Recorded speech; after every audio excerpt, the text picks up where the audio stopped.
It's that time of the year again. Calvin Castine at Chazy Central Rural School. It's the 25th day of April 2018, and we're here in the boardroom of the school. We're talking with Principal and Superintendent, Mr. John Fairchild. And of course, this time of the year, the topic kind of has to be school budget. Absolutely. Budget vote is going to take place when, John? May 15th. Which is universal, right, for Yes. all of New York State? Yep. And we will have our polls open from 7 a.m. until 8 p.m. Just the one voting place here at the auditorium at Chazy? Just the one. Okay. And is that a Tuesday or Wednesday, the 15th? That is a Tuesday. Tuesday, okay. Tuesday the 15th. That's the couple days after Mother's Day. Yes. So everybody be in a good mood, right, John? Hopefully. Especially the mothers. Yeah. Okay, we're talking here based on, I'll keep this offer open every year to Northeastern, Northern Adirondack, and Chazy to come here and talk about the budget.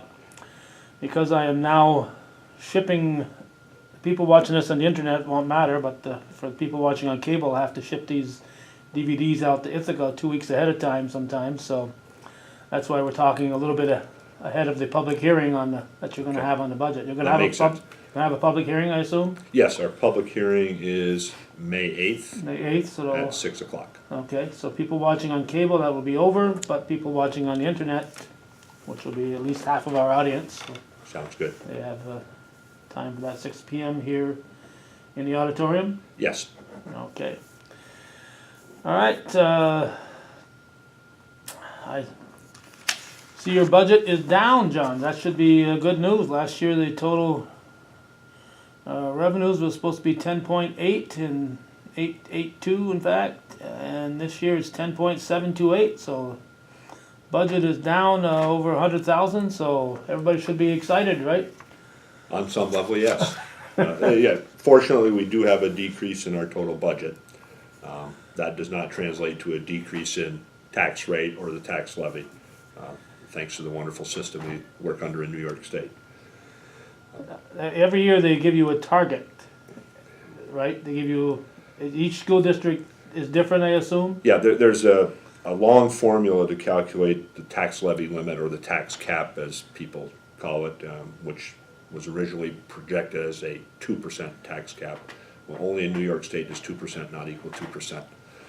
In our calculations for this year, our tax cap is actually a negative number.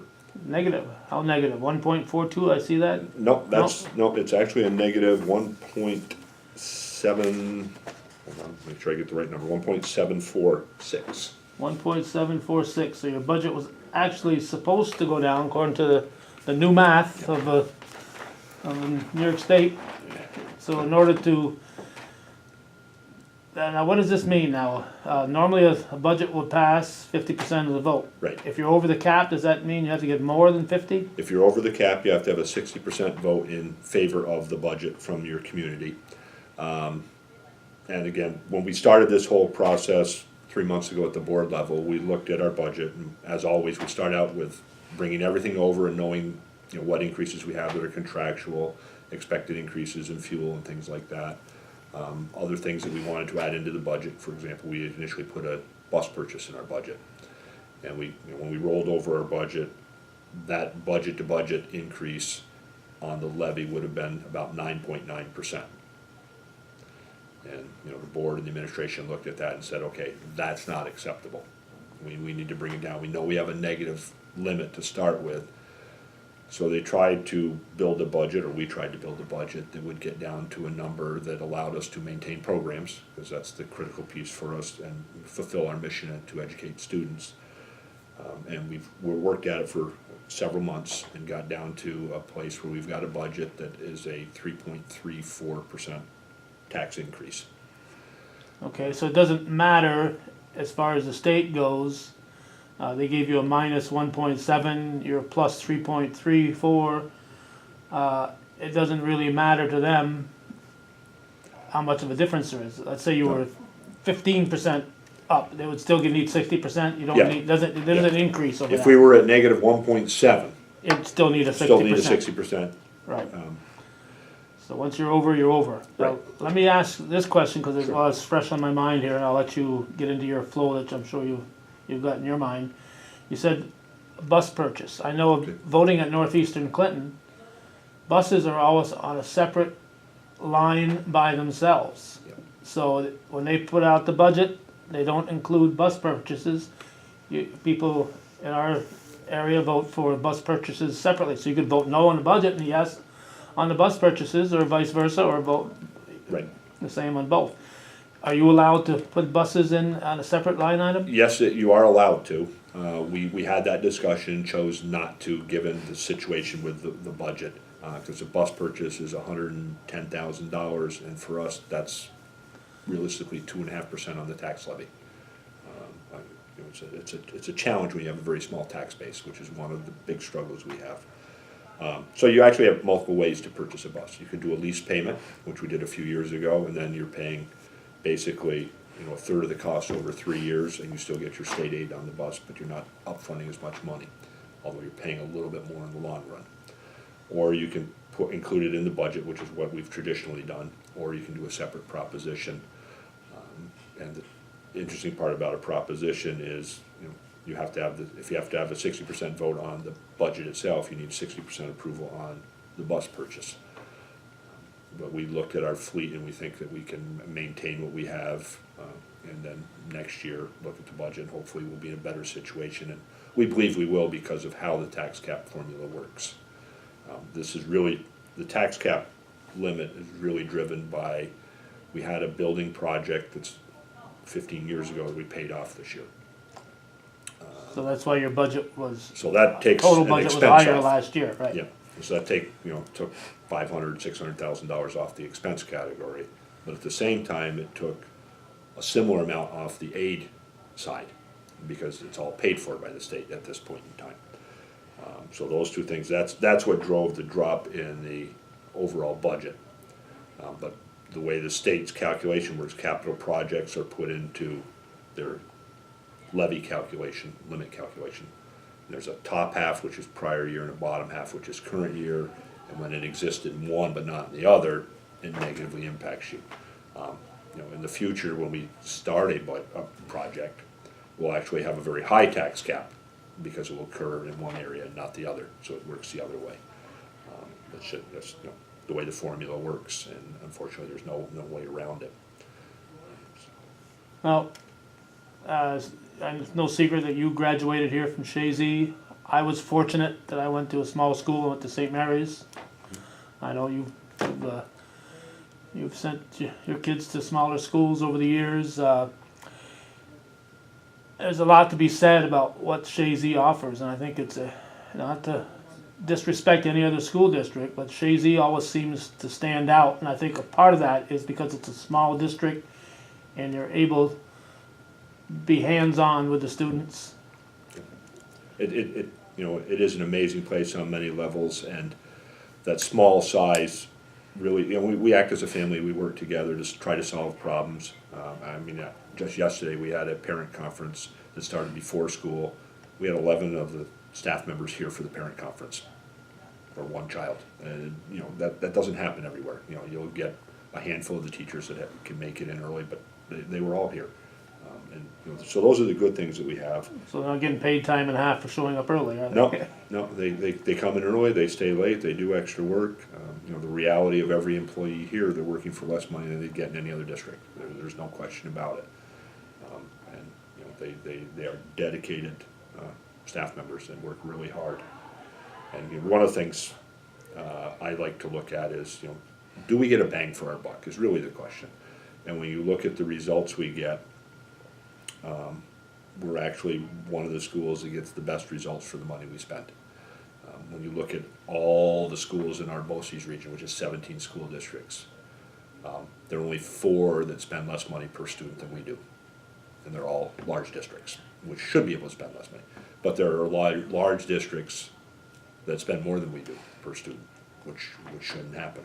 So, you know, I mean, financially, it's been really tight for years. We do the best we can, and what we're trying to do is maintain programs for kids. And you know, when the board looked at this whole budget, to get down to that negative number, even close to that, would mean gutting elective programs, gutting sports, you know, and it just, those things would prevent us from fulfilling our mission. And the board said, you know, that's not acceptable. We need to go to the public and say, this is what it takes to keep the school as it is.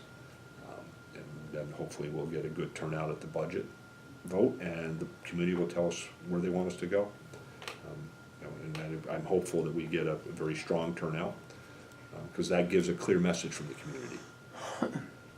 Now, you've got a public hearing on the 8th. The board has approved the budget that's Yes. sitting in front of you. That's gonna be going to the printers, or it's maybe at the printers at this time. It is. All the taxpayers get a, well, actually, all the is there all the residents or just the taxpayers? All the- If all you the- rent, do you get a, Yes, all the residents in the community should receive a copy of the budget newsletter and also a copy of the tax report card information that goes out. Again, those are state requirements for districts to communicate that information. so, just out of curiosity, how do you get your mailing list? Is it, you just put it to the Chazy post office and say, everybody in the, I think so. I think my business manager and treasurer take care of all that, but I know we send out a large number of the budget documents. And if somebody doesn't get one, we have extras here in the office. They're also provided to the Chazy Public Library, so someone could go over there and pick one up and look at it if they needed to. because there's, obviously, in a postal area, there are people who are not residents who have a P.O. box and might be within that delivery system of the, or even be a summer resident and not be a permanent resident. You've got the lake here, so a lot of people. And then the other hand, you've got, I know there are people with a Champlain mailing address that are in this school district, and I know must be some West Chazy people too Yes. with a mailing address that, so they would get this. Yep, my mother's a West Chazy address and she gets it, so I know it gets out to them. Yeah, they've got a pretty fine-tuned list that they send out. I just don't know their process for getting it. Okay, so something comes up here and somebody makes this outstanding point on the 8th, there's no way to change this budget No. at this time. This is the budget that's going to go Right. to the voters. The budget had to actually be set, I think the 23rd of April was the last day. We finalized it at our board meeting on the second week in April. I mean, this budget is up for vote, and there's a couple things that can happen. The community can come out and support it, and we get a 60% positive vote or more, and the budget moves ahead. This is what we have. Community comes out, we don't get to that 60%. This has happened to us 4 years ago. We get, I think, 56 or 57% when we needed the 60. Then we have to go back to the board level and say, okay, what do we need to make for revisions in this? And there's some options that we would have in that. You know, the budget is a moving target. State aid started at a certain number, and then when they approved the budget, we got an increase, which was helpful in doing this. We have undesignated fund balance that we can use to help pay the bills, and we've been doing that for years. We actually have increased the amount of fund balance we're going to use, but we're using a lower number than we initially planned to use. And again, the problem with that is just like your at home. If you're using your savings to pay regular bills, you're gonna have a problem at some point in time. And so we're trying to, you know, how much can we use and still have money left over for future years? And, you know, because that's our savings account. Yeah, the fund balance is supposed to be there for emergencies, not to be used to pay the fuel bill Right. or whatever. Your total assessments, is that, any idea if that's gone up or down, or? Those come out in the summer. They get finalized in the summer. I would imagine they'll creep up a little bit, because they have for the last several years.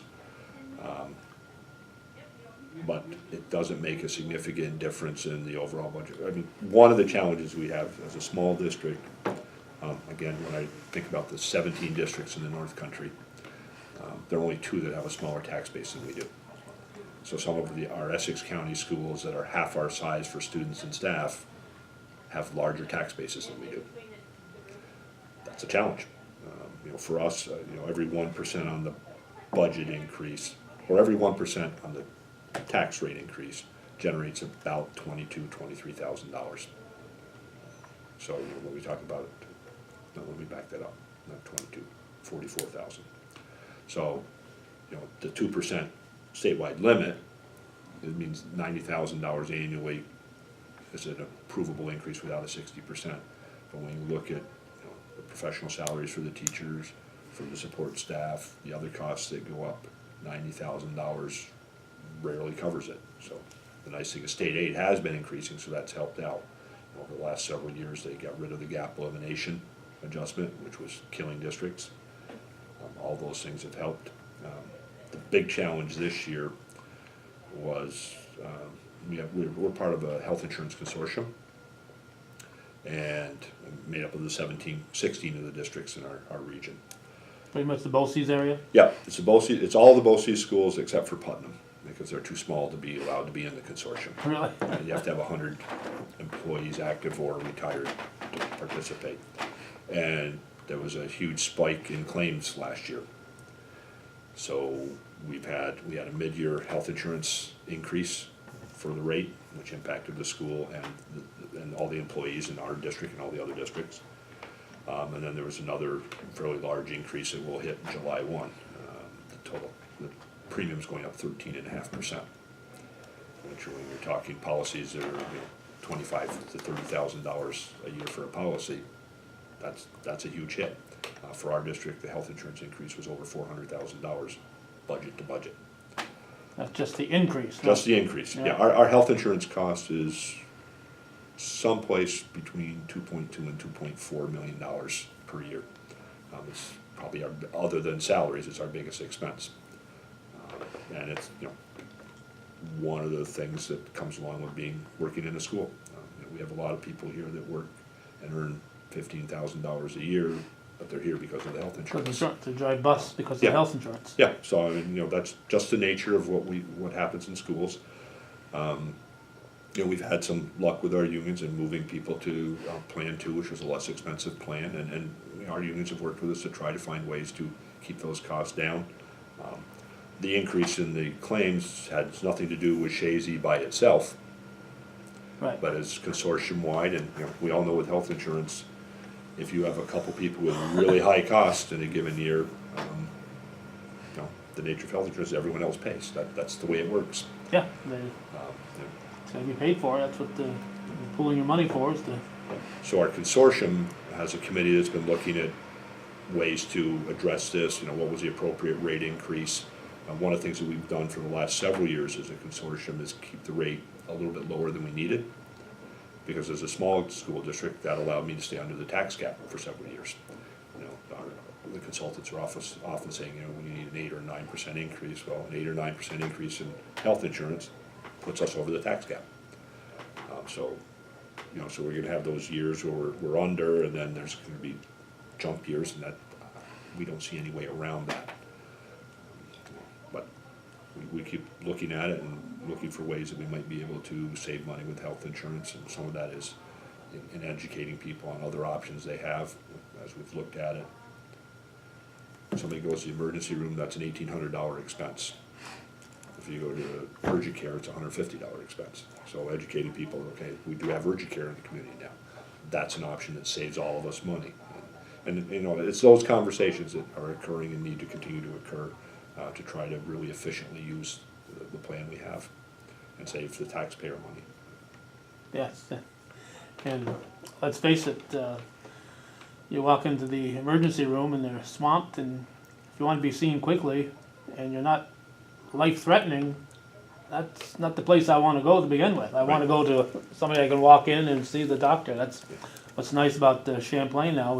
Now they do allow walk-ins, and so we've got that. We've got a new one going up near the Hannaford Mall for Plattsburgh. It's going to be even offering more walk-in services, so for the healthcare. Yeah, and one of the challenges, is I'm sitting on the committee that's reviewing this for our board of directors for the consortium, and we've looked at, why are we having this jump and other consortiums of similar size aren't? And one of the things we found, the two consortiums that have the biggest increases are two consortiums that have a single hospital in their region.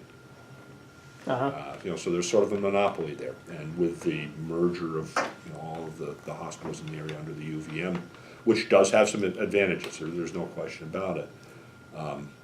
But, there's one place to go. Right. So we're really trying to look into and see what are the things that we can do to, again, save the taxpayer money, save the employee money, use the system efficiently. Because the challenge in this whole budget process is that balance that the board has to create, working with the administration on the needs of students and providing a program and what the community can afford to pay. And we know for some families it's challenging. But we also have a purpose, and that purpose is to educate students and give them the best opportunity to move forward. And that's something I take great pride in, the fact that we do it pretty well. Yeah. Our kids live Chazy here. is recognized all the time about being one of the leaders.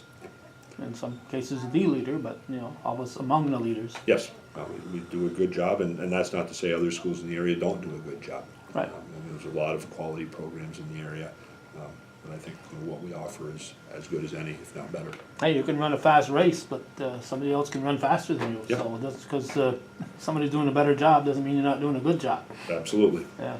Now the state budget hasn't passed yet, or The state budget passed, Did it? I think, April 1st or 2nd. Okay. So they passed it in a timely fashion, which is always helpful to schools. right? And I actually we had our soccer banquet on March 26th or 25th, and I sat with Assemblyman Jones and talked about it. We were talking about the budget. So the two things you could do is get us all a little bit more money and get the budget passed on time, because then at least we know.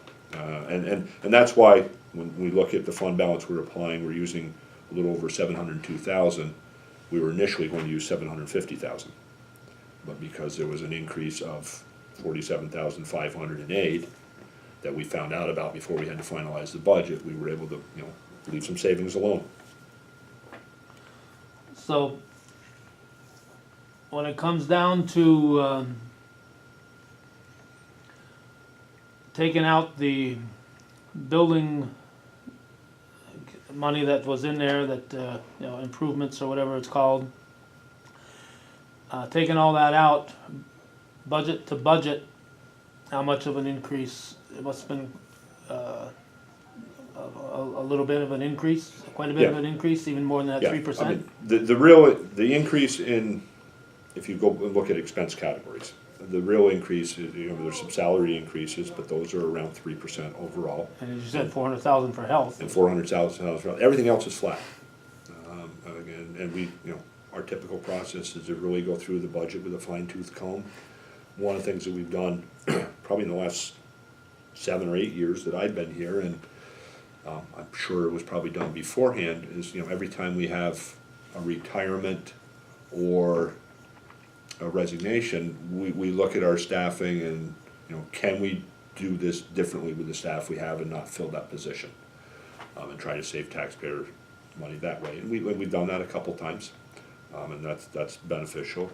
One of the things that we as a district have done for years is, one of the things you hear from Albany is sharing services. Well, we don't do a lot of sharing services with our neighbors, but we've got an awful lot of people here that have multiple job titles. Again, starting with myself with being Right. superintendent and principal. We've got a transportation director who's also our buildings and grounds supervisor. We've got a person who's a school bus monitor, but is also a cafeteria worker. So we've got our mechanics are our substitute bus drivers.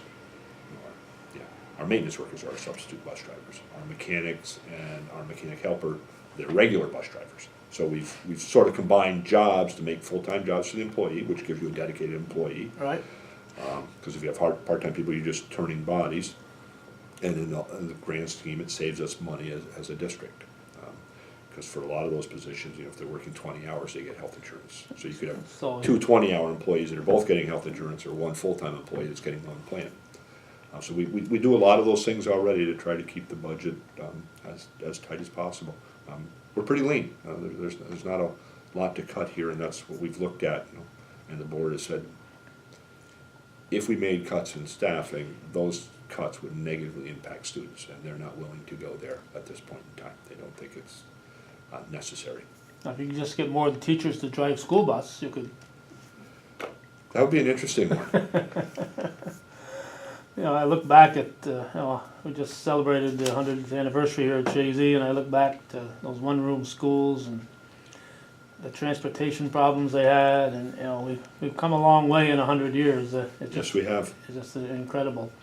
But and it's very tough for you guys to budget. Like people in their household budgets here, just from the start of take it before the end of hurricane season last year to now, how much gas prices have gone up. Yep. And obviously, fuel is a major factor, or at least a interesting factor in your budget. Is Yes. how you can calculate what you're going to spend for fuel. Yeah, and you've got both the fuel for the transportation piece and the fuel to heat the building. Right. And we're talking hundreds of thousands of dollars in total there. And those are areas that, they're in the budget. We may not spend all that money in a given year, but that becomes fund balance for the future. You sure don't want to shortchange that and have a cold winter and then not have money to put fuel to heat the building. So, those are the challenges with budgeting. And, our business manager does a really good job of keeping track of things. This year was an extraordinarily difficult year with our budget. We had our phone system went down during the school year, so we had to put in a new phone system. It wasn't repairable, it was too old. We had some issues with one of our boilers in the building that we had to make some changes to, and a whole bunch of things like that just kept happening over the course of the year. So, we will probably have less rollover from this year to next year than we've had in the past. Last year was an extremely good year. We had a couple sizable donations. Someone passed away and there was a $100,000 bequest to the school. Wow. So a couple things like that really helped us out. But this year it swung the other, and that's the nature of it. From year to year it swings. That's why you have a fund balance, to help you out when those years get tough. And regardless of what goes on, we still have to maintain the building. We still have to upgrade the building. This year we provided Chromebooks for all of our kids in grades 4 through 7 as our first step in the new use of the new technology. That went really well. The nice thing is that doesn't impact the budget at all. That was all through the Smart Schools Bond Act that was approved a few years ago statewide. Next year we'll be rolling out Chromebooks in grades K through 12. So all the older kids will have one that they'll take home and it'll be an integral part of their instruction. And in the lower elementary classes, K1 and 2, they'll be in the classroom and they'll be using the Chromebooks because it's the tool of the day. You got it. Yeah. And we can't stop doing that. We have to keep moving forward as a school instructionally. And the teachers have really adapted well to making those changes in their instruction. The kids have adapted. It's been good, and I'm sure when we roll out the rest of them, it'll continue to be good. And another thing you've got within the last year or two is this new alumni group that's raising funds. Lori Lefebvre, I think, was her idea, and I know Lee Barcombe works hard on it, and there's others. There's a good board of directors. Last year was the first year for their activities. They've given grants to the school, probably in the neighborhood of $40,000 or $50,000 in total, and basically it's extras that we can't get. A lot of things in some of the elementary classrooms, they've put in a variety of different styles of desks. It's very interesting. We now have desks in the classroom that are dry erase desks, so students can actually write right on the desk and take notes and share with each other. Like a whiteboard? Yeah, it's just a whiteboard on a desk. There's other desks that are called standing desks, and they're higher. The students can sit on a large stool or stand behind them, but they have a bar underneath that swings and they can put their foot. So if you have a student that is a little fidgety, if they're on one of those, they can keep their foot occupied by doing something and still pay attention in the class. And the teachers that have those desks plus traditional desks, and they rotate the kids around through the different spots over the course of 3 weeks.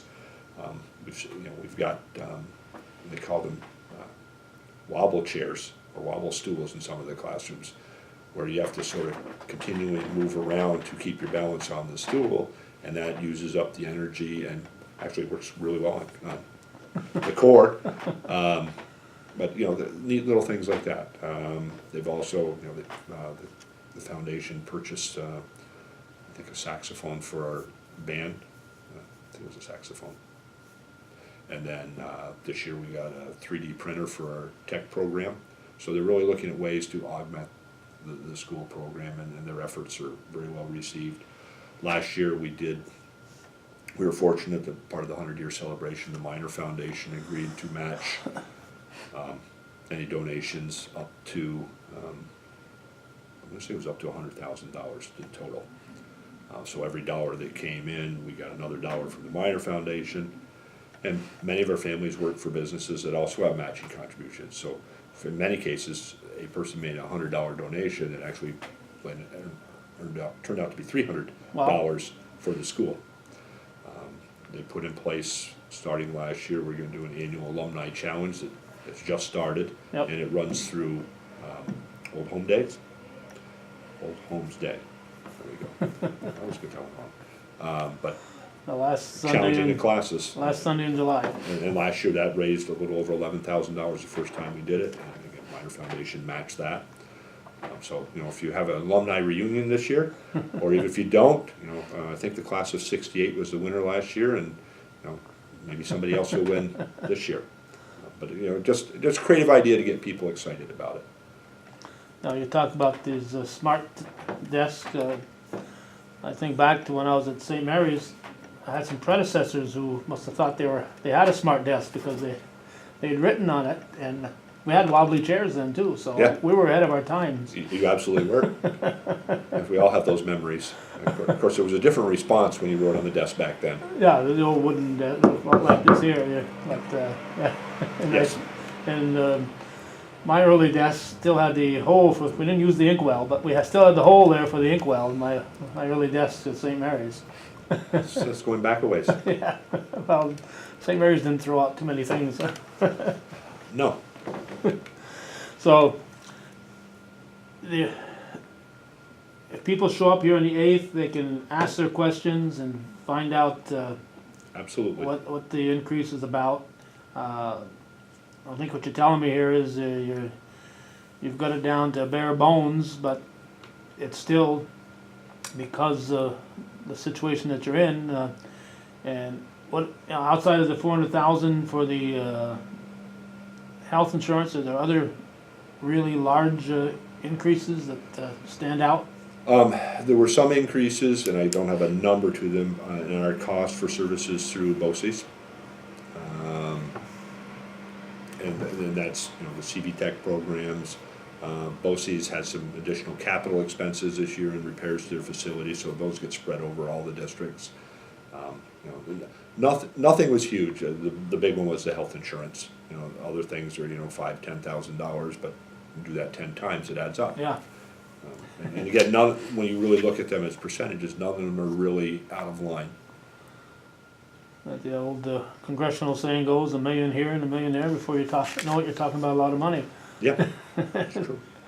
And so your state aid went up from what you were projected, I say 47,558 in this sheet Yep. here, Yep. that's what you had projected. So did the state aid go up? The entire state aid went up just about 100,000 from last year to this year. Is that normal amount, or? It bounces around. It was nowhere near what we were hoping for.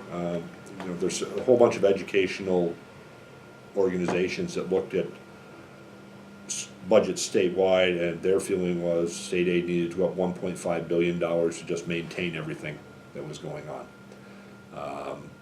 The total budget went up a little under $1 billion, so it's short of what So schools it's need. 2/3 of what Yeah, yeah. So a lot of districts in this area have retirees, and they're not filling those positions, and that's how they're able to make their budget stay under the but they've tax got a cap. bigger staff, so they got more wiggle room Yeah. there. Yeah, and in my case, I have 2 teachers in each grade level, so we have to replace the people that retire, and there's no flexibility there. In a big district where you've got, say, 12 high school math teachers and 1 retires, you shuffle around, and now your sections go from 18 kids to 21 or 22 kids. It still works. Right. We don't have that luxury. As same problem for all the smaller schools in the state. Okay. So,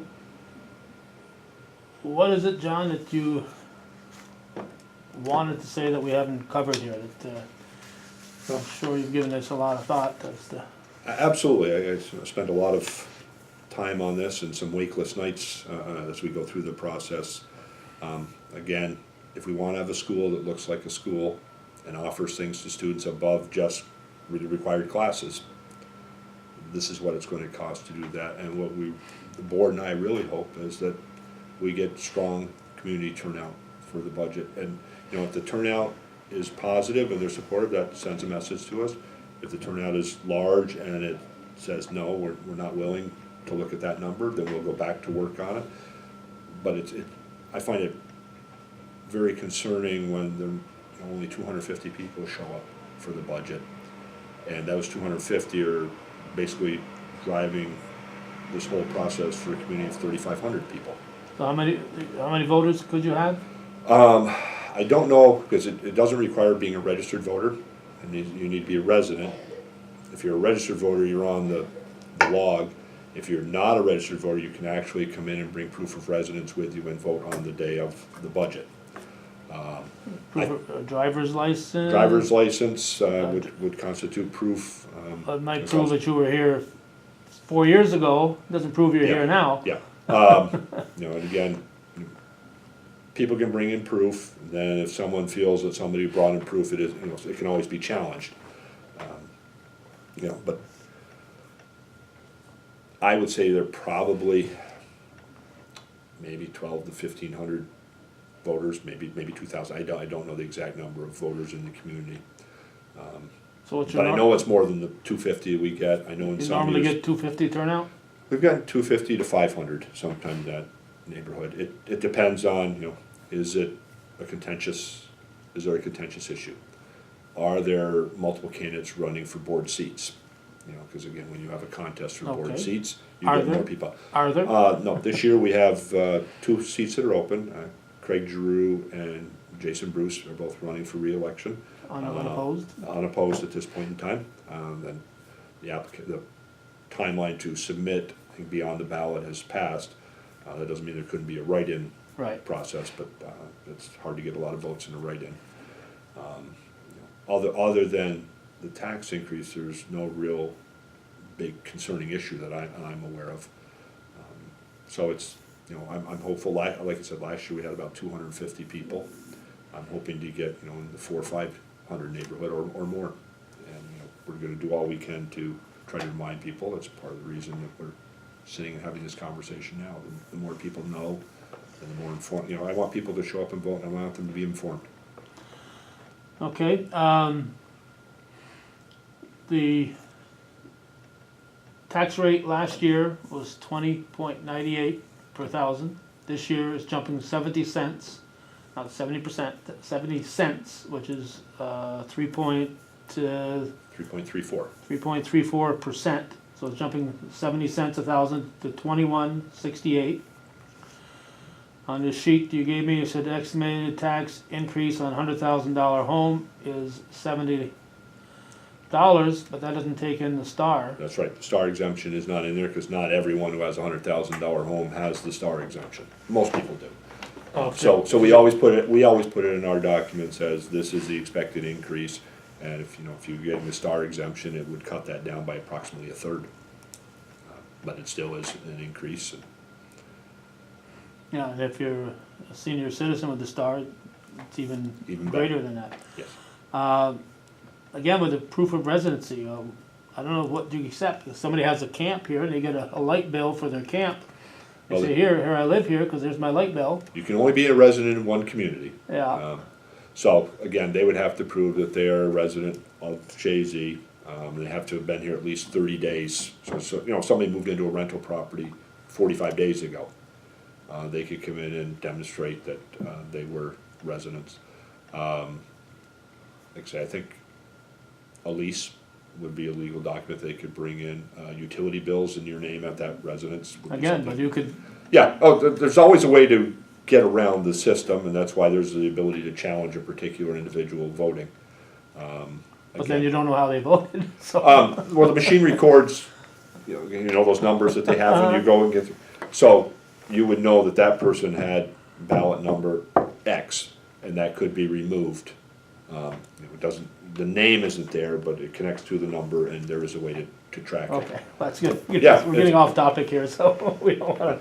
Yeah, and if somebody is a resident and they're not a registered voter, and if they wanna call, the district office, we can give them information as to specifically what they would need to bring.